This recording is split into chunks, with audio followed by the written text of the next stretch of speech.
주일예배에 참석하신 여러분을 환영하고 사랑하고 축복합니다. 먼저 방구를 하나 드리겠습니다. 이번 한 주간은 제가 이렇게 우리 기도원에 가서 단식하고 또 금식하면서 서머나 교회와 서머나 교회 권속들을 위해서 한 분 한 분을 붙잡고 좀 기도하려고 합니다. 그래서 수요일, 금요일 예배는 넘겠고요. 여러분도 이 틈날 때마다 서머나 교회와 믿음의 권속들을 위해서 좀 기도해 주시기를 바랍니다. 오늘 저는 예수님의 신방이 구원이다 라는 제목으로 하나님의 말씀을 선포하겠습니다. 몇 주간에 걸쳐 사마리아 여인을 중심으로 몇 번의 설교를 한번 하려고 합니다.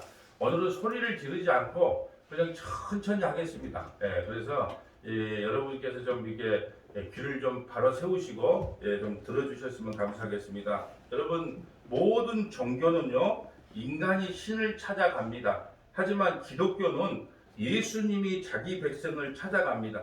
그래서 오늘 제목이 예수님의 신방이 구원입니다 라는 거예요. 여러분, 종교인들은요 자기의 선을 자랑합니다. 난 참 착하게 살았어, 법 없이도 살았어. 이렇게 종교인들은 자기의 선을 자랑해요. 그런데 성도는요 예수가 하신 일을 자랑합니다. 그리고 예수님의 은혜를 자랑하고 예수님께서 우리에게 베풀으시는 한량없는 사랑과 자비에 그걸 자랑하는 삶을 사는 사람을 신앙인이라고 합니다. 여러분, 근데 우리 모두는요 종교인, 율법적인 신앙부터 신앙생활을 해요. 누구나 마찬가지예요. 저도 마찬가지고 복음을 알아들은 모든 분들은 처음에 다 율법주의 신앙으로 또 종교 생활을 시작합니다. 그러다가 이제 복음이 들리기 시작하면 또 그 안에서 영적인 전쟁이 일어나는 것이 당연한 위치다. 왜냐하면 우리가 엄마 뱃속에서 태어날 때 그 인내의 고통, 그 참 고난을 당하는 것처럼 우리 성도들도 그런 모습으로 새로워진다라는 것을 기억해 주시기를 바랍니다. 우리가 앞서 니고데모와 지금 오늘 사마리아 여인은 좀 대조적인 입장이에요. 니고데모는 스스로 예수님을 찾아왔습니다. 그런데 사마리아 여인은요 예수님께서 찾아가셨어요.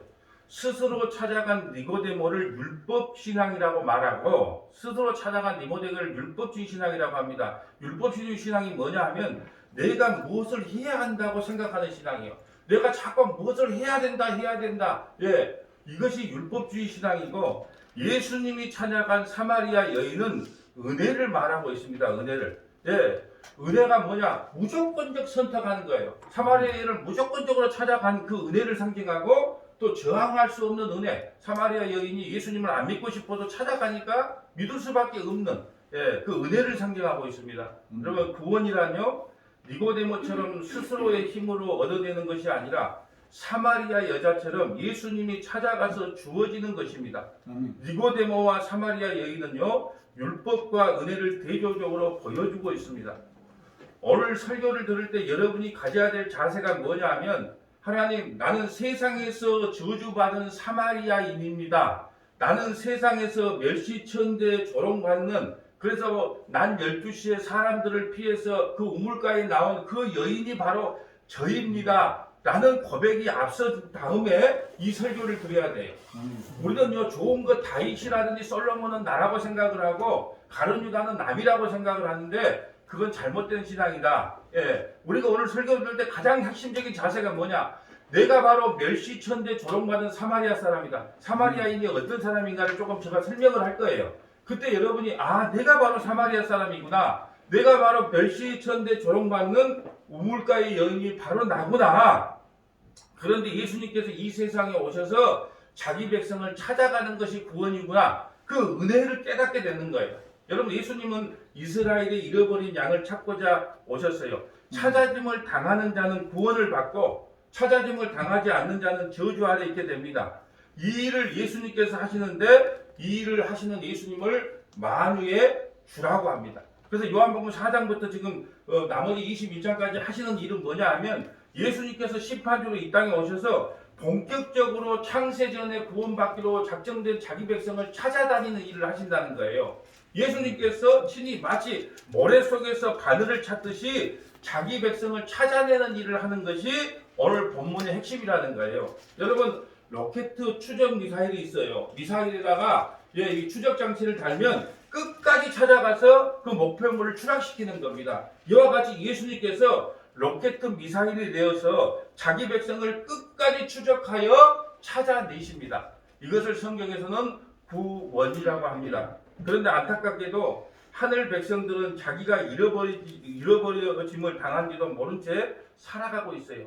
나중에 예수님에 의하여 찾아짐을 당하고 난 다음에야 자신이 잃어버린 자임을 알게 됩니다. 아, 내가 만세 전에 예수 안에서 구원받기로 작정된 자인데 잠깐 잃어버림을 당했구나. 예수님을 만나고 나서 이 고백을 하게 됩니다. 사랑하는 여러분, 구원이라고 하는 것은 건져내는 것을 말해요. 건져냄을 당한다는 것은 어딘가에 빠져있다는 뜻이에요. 빠져있다는 것은 스스로의 힘으로 탈출이 불가능하다는 말입니다. 그런데 예수님께서 이 땅에 오셔서 자기 백성과 자기 백성 아닌 자를 갈라내는 작업을 시작하신 거예요. 그래서 태초에 하나님이 천지를 창조하신다고 되어 있죠.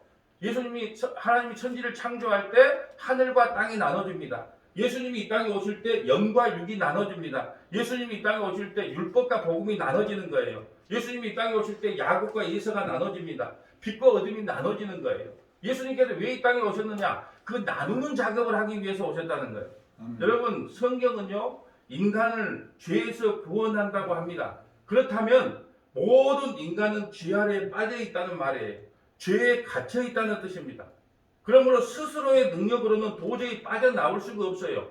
누군가가 건져주어야만 나올 수가 있습니다. 죄는 우리가 이길 수가 없어요. 왜냐하면 우리가 죄 안에 갇혀서 출생했기 때문에 이 땅에서 죄를 이길 인간은 단 한 사람도 없다는 거예요. 죄에서 건져준다면 당연히 건져주는 분은 죄 밖에서 와야 된다는 거예요. 이것은 무슨 말이냐? 세상의 모든 것은 죄에 갇혀있기 때문에 세상 밖에서 누군가가 와서 우리를 건져줘야만 구원을 받을 수 있다는 말입니다. 만물 밖에 계신 분이야말로 죄에 빠진 인간을 건져줄 수 있는 유일한 분이에요. 그래서 세례 요한이 예수님을 만물 위에 계신 분이라고 증언한 것은 하늘 위에서 건져주시기 위하여, 자기 백성을 건져주기 위하여 만물 위에서 오셨다고 고백을 하는 거예요. 그렇다면 세상에 인간들 중에 구원자가 있을까요? 없을까요?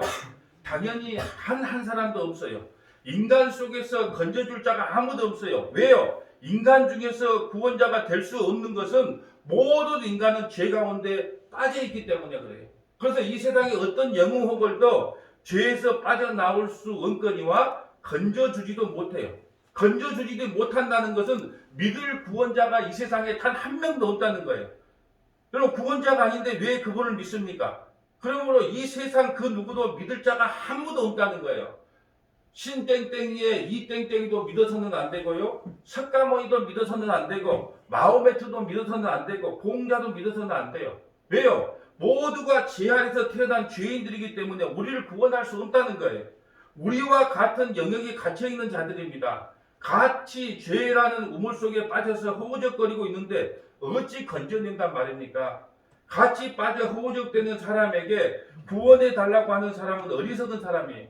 함께 수영도 못하는데 같이 수영도 못하는데 그 날 좀 헤엄쳐서 구해달라고 말하는 그런 우스꽝 이야기란 말입니다.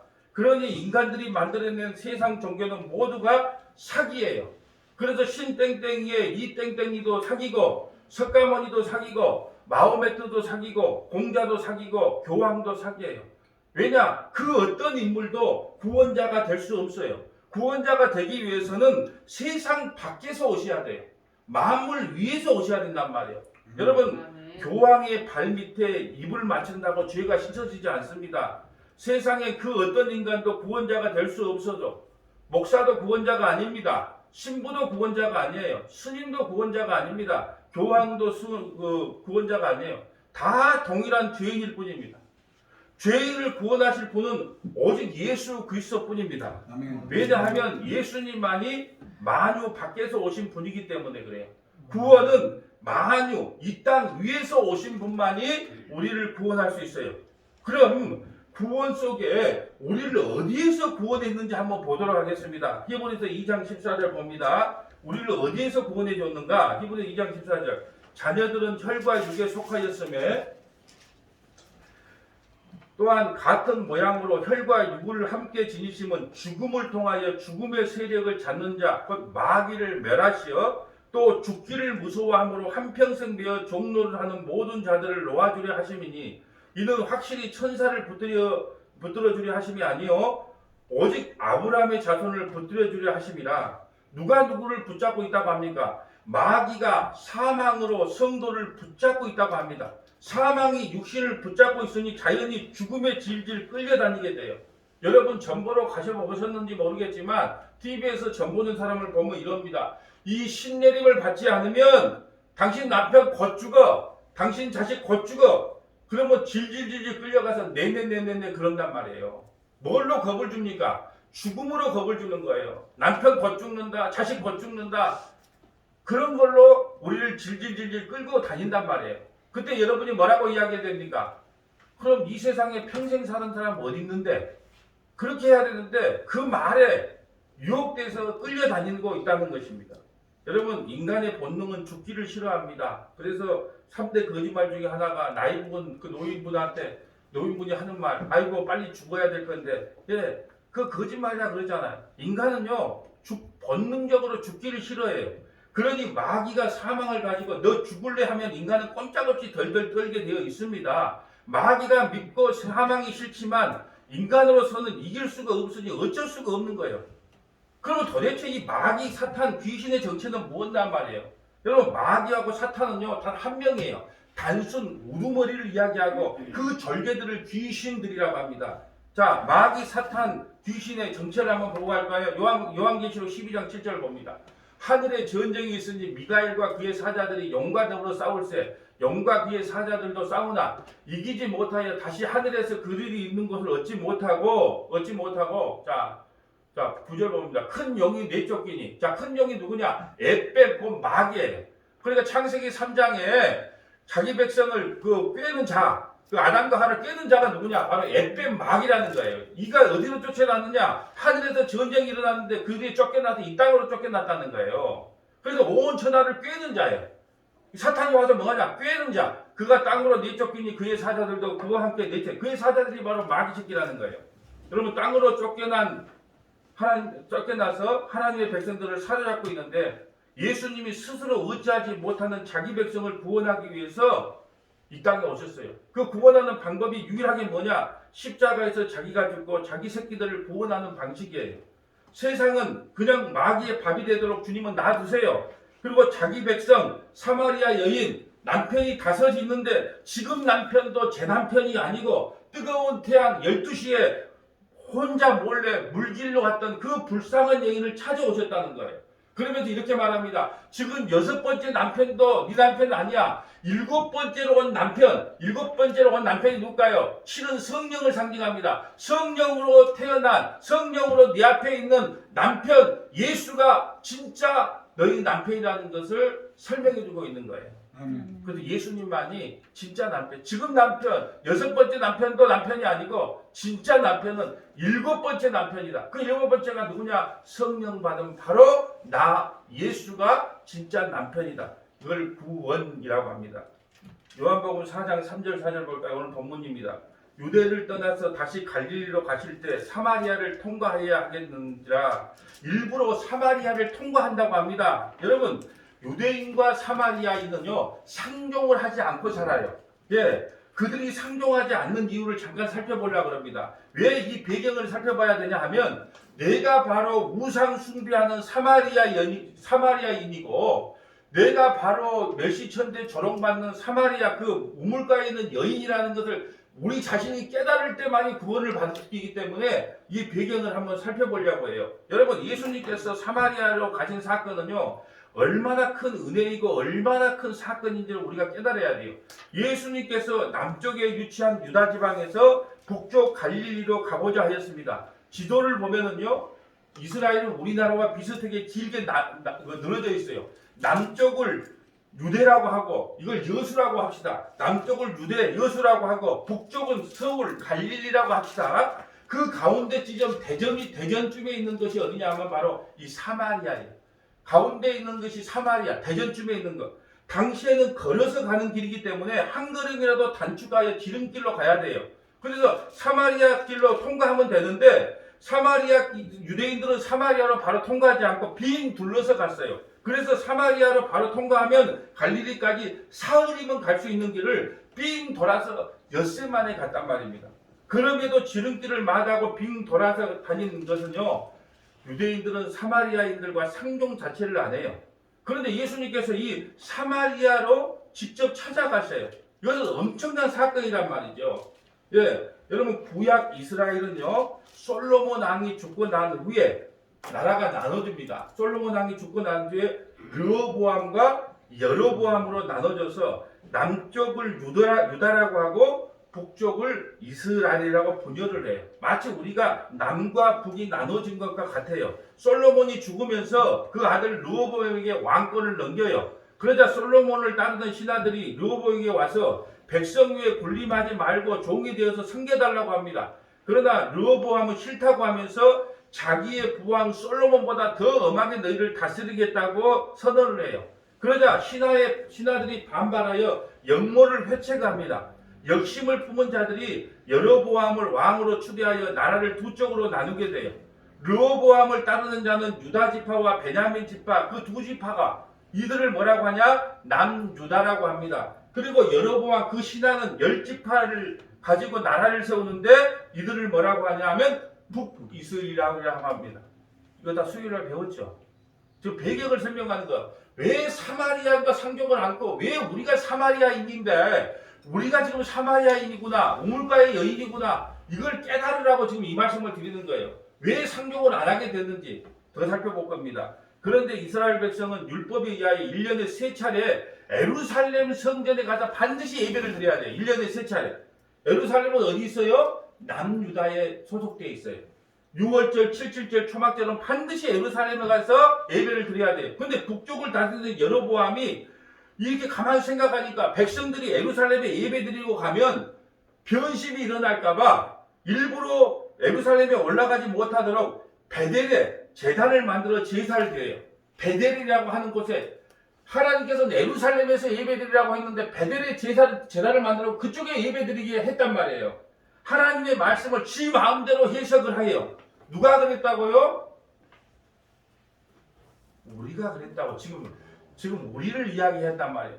하나님의 말씀은 이런데 자기 마음대로 성경을 해석해서 베델에다가 제단을 지었단 말이에요. 누가요? 우리가. 예루살렘에서 예배드리는 것이 당연한데 성경 말씀을 다 제껴놓고 자기 생각대로 신앙생활을 해요. 누가요? 사마리아 사람들. 사마리아 사람들이 누구라고요? 우리예요, 우리. 여러분, 이건 종교적인 반란입니다. 남쪽 유다 입장에서는요, 기절초풍할 일이에요.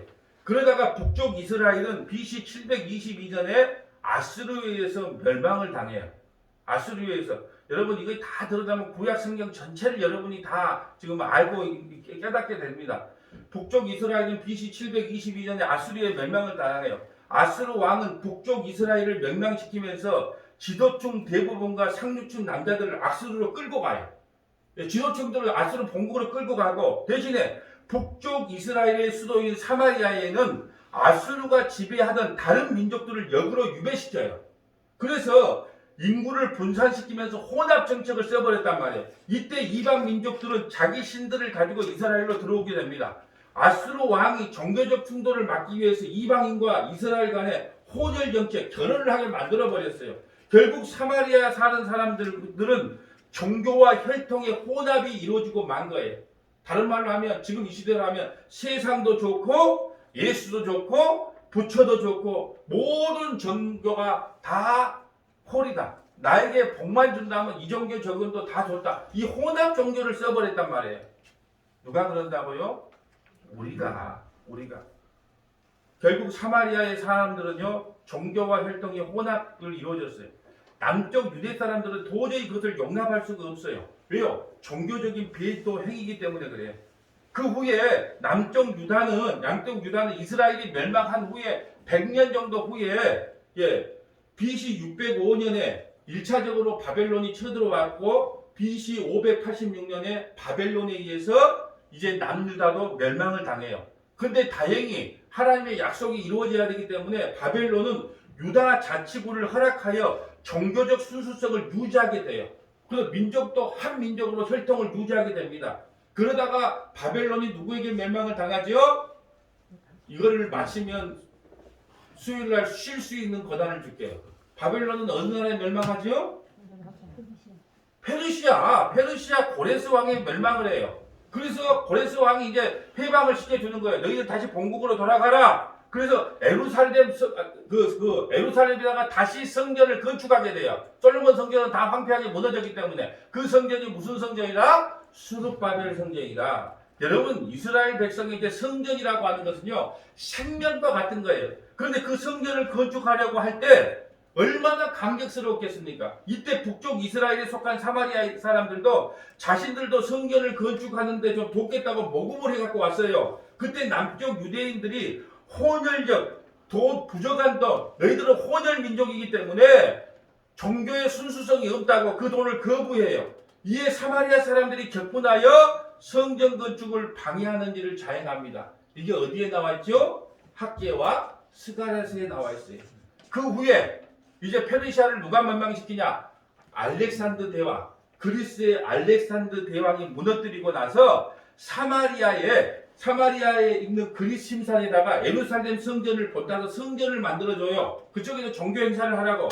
그래서 말씀하잖아요. 우리가 어디서 이 산에서 예배드립니까? 저 산에서 예배드립니까? 이 말이에요. 그리심산에서 예배드립니까? 예루살렘에서 예배드립니까? 이 말을 왜 하셨냐? 알렉산더 대왕이 그리심산에다가 성전을 만들어줬단 말이에요. 그때 이 산에서 드립니까? 저 산에서 드립니까? 아니다. 영과 진리로 예배할 때가 온다. 그 말씀의 표징이 이 말씀이란 말이에요.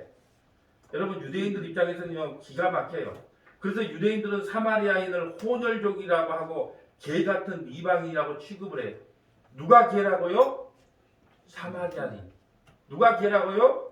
우리가 개예요. 왜 자가 여러분 개라고 이야기하냐 하면 조금 뒤에 보면 가나안 여인이 어떻게 구원을 받냐.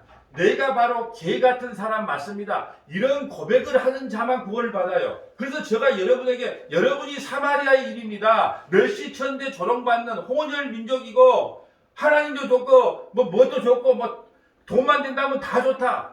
이렇게 살아왔던 사람이 바로 우리들입니다. 우리를 그래서 개 같은 민족이라고 합니다. 개 같은 사람이라고 합니다. 이렇게 고백을 당해야 우리에게 구원이 오기 때문에 여러분이 바로 사마리아인이고 우물가에 멸시천대 조롱받는 여인입니다. 제가 이렇게 강조를 하는 겁니다. 여러분 상종도 하지 않은 그 땅을 예수님께서 통과를 해요.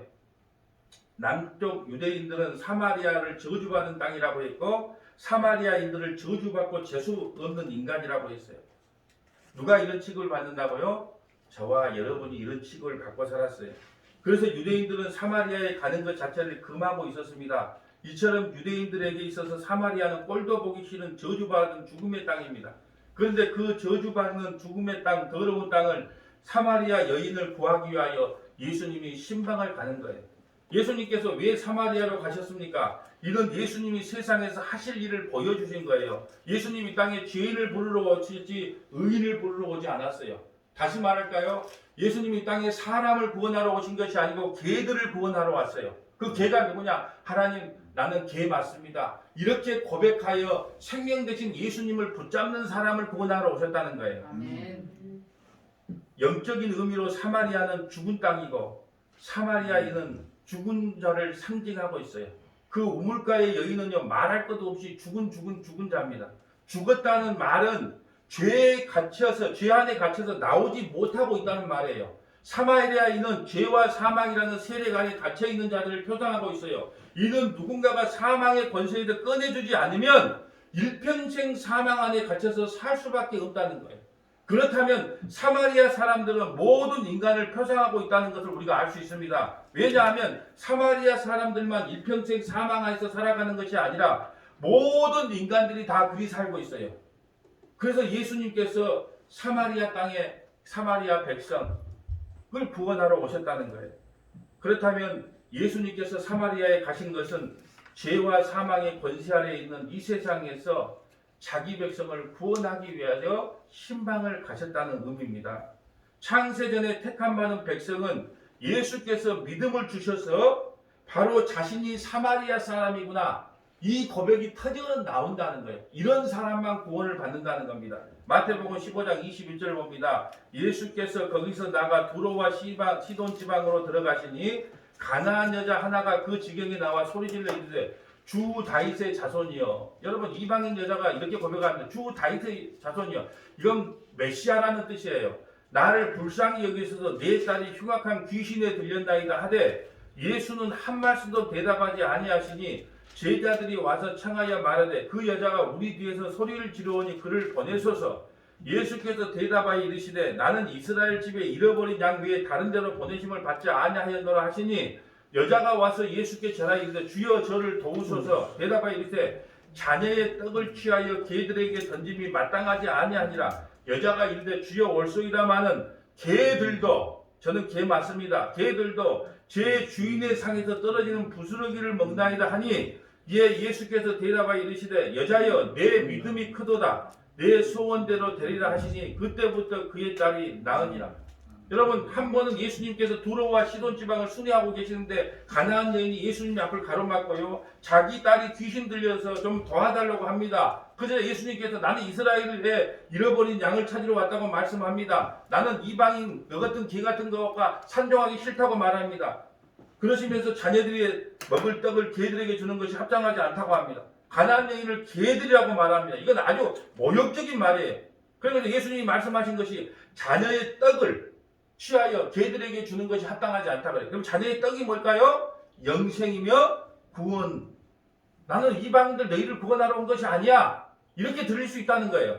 구원은 망세전에 영생 얻기로 작정된 자녀들에게만 허락된다는 뜻이에요. 그들이 지금 버려짐을 당하고 있다고 말합니다. 나는 그 잃어버린 자를 찾으러 왔다고 말해요. 그러면서 가나안 여인을 개라고 표현합니다. 개라는 말은 넌 짐승이라는 뜻이에요. 넌 사마리아인이야. 넌 우물가의 여인이야. 쭉 넌 인간이 아니란 말이에요. 다른 말로 할까요? 너는 이미 죽은 자라는 거예요. 그런데 가나안 여인이 이렇게 말합니다. 예, 예수님 맞습니다. 나는 개같이 죽은 자 맞습니다. 여러분 이건 놀라운 표현이에요. 놀라운 표현. 여러분 제가 설교 시간마다 인간이 죄인임을 자꾸 왜 까발린 줄 아세요? 저도 여러분을 칭찬하고 업을 시켜주고 싶은데 왜 설교 시간마다 여러분을 낮추고 인간은 죄인일 수밖에 없다는 걸 왜 고발시킨 줄 아세요? 이런 고발을 당해서 내가 바로 개 같은 인간이 맞습니다. 그렇게 낮아져야 비로소 생명이신 예수님이 우리를 구원시켜 주시기 때문에 그래요. 그래서 죄가 폭로되는 거예요. 설교 시간은 우리를 칭찬해서 나는 할 수 있다 하면 된다는 걸 말하는 게 아니고 여러분은 개입니다. 여러분은 죄인 중에 괴수입니다. 그래서 예수 아니면 안 됩니다. 그걸 늘 선포하는 자리가 이 설교의 자리예요. 하기 싫습니다. 그래서 설교하기 싫어요. 예. 설교를 하고 싶어서 올라온 게 아니고 내가 하나님께서 원로 목사님 말씀대로 내가 이거 하고 싶어서 하는 게 아니고 내를 목사를 부르셨기 때문에 할 수 없이 선포하긴 선포했는데 인간이 좋아할 말은 한마디도 없어요. 왜요? 죄를 까발려야만이 예수 아니면 안 되구나. 그걸 알기 때문에 그러는 거예요. 이 사마리아 이 가나안 여인 보세요. 주님 나 개 같은 인간 맞아요. 그렇지만 개 같은 나도 주님이 주시는 그 부스러기 은혜를 먹어야 살지 않습니까? 이런 고백을 하는 거예요. 가나안 여인의 간청을 지금식으로 말하면 예수님의 생명이 나에겐 절실히 필요합니다. 그러니 나는 지금 예수 당신의 생명이 필요하니 생명을 가진 당신이 좀 나를 살려주세요라고 예언을 하는 겁니다. 아니 어떻게 가나안 여인이 예수님이 영생을 주실 구원자라는 것을 알았을까요? 그건 예수님이 만물 위에 계신 하나님이라는 것을 아는 믿음을 받았기 때문에 그래요. 그 믿음이 예수님을 뭐라고 고백하냐? 주 다윗의 자손이라고 고백을 하게 됩니다. 그래서 유대인들은요 알아보지 못하는 예수님을 이 가나안 여인은 알아봐요. 예수님은 그 여인을 보시고 내 믿음이 크도다라고 칭찬하시면서 그의 딸을 살려주십니다. 내 믿음이 크도다라는 말은 야 내가 나를 알아보는 것을 보니 하나님께로부터 믿음을 받은 자가 맞구나. 창세전에 택함을 받은 자는요 반드시 하나님께서 예수를 믿는 믿음을 선물로 허락했어요. 그래서 예수님을 믿게 된다는 거예요. 그래서 예수님은 가나안 여인을 칭찬하지 않고 그 여인의 믿음이 있음을 칭찬해요. 믿음이 예수님이 영생을 주시는 분임을 알게 해주셨다는 것을 가르치고 있어요. 가나안 여인의 이러한 행동은 유대인의 행동과 아주 대조적인 모습입니다. 가나안 여인이 주님을 만나고 얼마나 감격했는 줄 아세요? 그 사마리아 여인이 다음 주에 보겠지만 사마리아 여인이 예수님이 주님인 줄 알고 물동이를 버려버립니다. 그리고 예수가 그리스도가 외치고요. 미친년처럼 뛰어다녀요. 병든 것도 잊어버렸습니다. 귀신 들린 것도 잊어버렸어요. 남편이 여럿이 있는 것도 잊어버렸습니다. 사업 망한 것도 잊어버렸어요. 다 잊어버리고 예수를 만났다. 이것을 사자성어로 예생예사라고 합니다. 예수로 살고 예수로 죽는다. 예생예사다. 오직 예수로 살고 나는 예수로 죽을 것이라고 외치고 다녀요. 그런데 우리 모두는 뭘 외치고 삽니까? 돈생돈사를 외치고 살아요. 사랑이라면 안 그런가요? 돈생동사. 돈 때문에 살고 돈 때문에 죽는 인생이라는 거죠. 그래서 우리가 돈벌이가 안 되면 낙심이 찾아오고 좌절이 찾아오는 거예요. 그럴 때 우리가 어떤 마음을 가져야 되냐? 아니다. 예생예사로 살아야 된다. 예수 때문에 살고 예수 때문에 죽어야 된다. 그러면 그 사마리아 여인이 예수를 만나고 나니까 물동이도 버려버리고 자기가 지금 부끄러움을 당한 그것도 다 잊어버려요. 그러면 뭐가 부끄럽습니까? 남들이 수근수근한 것이 부끄럽습니까? 교회 성장 안 했다고 거의 부끄러워요? 뭐가 부끄럽습니까? 우리는요 너무 하나님 앞에 내꼬타이 메고 너무 격식을 차지고 하나님 앞에 나가려고 해요. 그냥 참부에 의지 없어서 내 모습 그대로 주님 받아주시옵소서. 그것이 신앙생활인데 너무 내꼬타이 메고 너무 머리 만지고 너무 뭘 갇혀있고 주님 앞에 나가려고 한단 말이에요. 진짜 주님을 만나면 부끄러움도 몰라요. 물동이도 몰라요. 다 버리고 주님을 찾아갑니다. 이와 같이 구원이라는 것은 잃어버렸다가 찾김을 받는 자를 구원이라고 해요. 그래서 여러분 우물가는요 우리나라의 물레방아와 같아요. 여러분 물레방아에 누가 만나죠? 갑돌이와 갑순이가 어디서 만나요? 물레방아에서 만나요. 예수님이 어디서 이 여인을 만나요? 우물가에서 만나요. 야곱의 아내 어디서 만나죠? 우물가에서 만나요. 이삭 아내 어디서 만나죠? 우물가에서 만나요. 모세 아내 어디서 만나죠? 우물가에서. 갑순이와 갑돌이는 어디서 만나요? 물레방아가에서 만나요. 신랑이 찾아간 현장이 바로 그 우물가란 말이에요. 누가 찾아가요? 신랑이 찾아가요. 이것을 뭐라고요? 구원이라고 하는 거예요. 아멘. 중요한 것은 잃어버린 자들을 하나님이 찾아내신다는 거예요. 잃어버려졌다는 말은 스스로 아무것도 할 수 없다는 뜻이에요. 예수님은 스스로 생명을 만들 수 있다고 하는 자들을 외면하시고 스스로 생명을 만들 수 없다고 생각하는 나는 개 같은 인간입니다. 나는 우물가에 지금 하나님의 부끄러워서 남편이 6시는 나는 부끄러워서 우물가에 저 물길로 몰래 12시에 왔어요. 나에게 생명이라는 건 나올 수가 없으니까 주님 나에게 생명을 주세요. 이 고백을 하는 자만 구원을 얻어요. 이것이 예수님이 죽음의 땅 사마리아로 가신 이유예요. 그것이 우리를 찾아오신 이유입니다. 그것에 잃어버린 채로 살아가는 한 여인이 있었습니다. 이제 예수님은 드라크마를 잃어버린 한 여인이 온 집안을 샅샅이 다 뒤지고 나서 찾아낸 것처럼 온 세상 구석구석을 다 다니면서 한 알갱이라도 버려짐이 없이 다 찾아내십니다. 그래서 어디까지 오셨느냐? 서머나 교회까지 찾아오셨어요. 아멘. 우리도 그렇게 찾김당한 자들입니다. 아멘. 이 얼마나 감사하고 찬양할 일이 아닙니까? 우리도 잃어버린 자들이었어요. 그런데 예수님에 의하여 찾김을 받은 자들입니다. 아멘. 이제 말씀을 정리합니다.